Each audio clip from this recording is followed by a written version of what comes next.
আমি খুবই দুঃখ প্রকাশ করছি। আমি জানতে পেরেছি যে কার্জন হলে দায়িত্ব পালনকালীন এই ডাকসুর ভোট কাভার করতে গিয়ে আমাদের একজন সাংবাদিক বন্ধু তিনি মৃত্যুবরণ করেছেন। আমরা তার আত্মার মাগফিরাত কামনা করি এবং তার শোক সন্তপ্ত পরিবারের প্রতি সমবেদনা জানাই আপনাদের মাধ্যমে। দ্বিতীয়ত হচ্ছে, আমরা আমাদের প্রাণপ্রিয় প্রতিষ্ঠান ঢাকা বিশ্ববিদ্যালয়ের প্রত্যেক ছাত্রছাত্রীকে আমার অন্তরের অন্তঃস্থল থেকে কৃতজ্ঞতা জানাই। তারা কষ্ট করে ভোট দিয়েছেন। বিশেষ করে আমাদের শামসুন্নাহার হলের মেয়েরা যে আনন্দ উৎসবমুখর পরিবেশে এখানে ভোটদান করেছেন, আমি তাদেরকে আপনাদের মাধ্যমে আমার অন্তরের অন্তঃস্থল থেকে কৃতজ্ঞতা এবং শুভেচ্ছা জানাই। আমরা আপনাদের কাছে এইটাই জানাতে চাচ্ছি যে শামসুন্নাহার হলে আমাদের এই ইউনিভার্সিটি ল্যাবরেটরি কেন্দ্রে 4096 জন ভোটার এর লিস্ট ছিল। তার মধ্যে আমার 3:40 পর্যন্ত ভোট কাউন্টিং হয়েছে 63.25% প্রায় 63.25% প্রায়।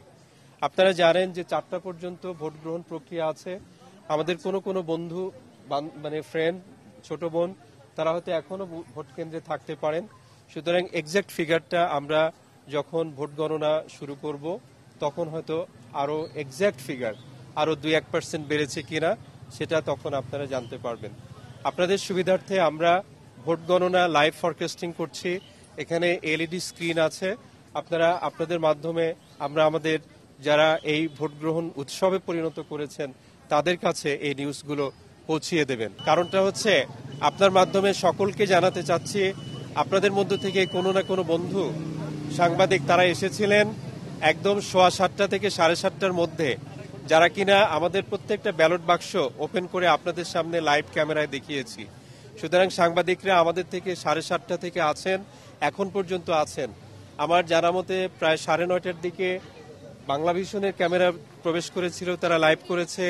তারপরে কিন্তু একাধিক্রমে অনেক সাংবাদিক বন্ধুগণ আপনারা ভিতরে প্রবেশ করেছেন। সুতরাং আমি সবিনয়ে আপনার মাধ্যমে এই অভিযোগটি আমি প্রত্যাখ্যান করছি। তারপরেও যদি কেউ মনে কষ্ট পেয়ে থাকেন আমি ক্ষমাও চাচ্ছি। Thank you.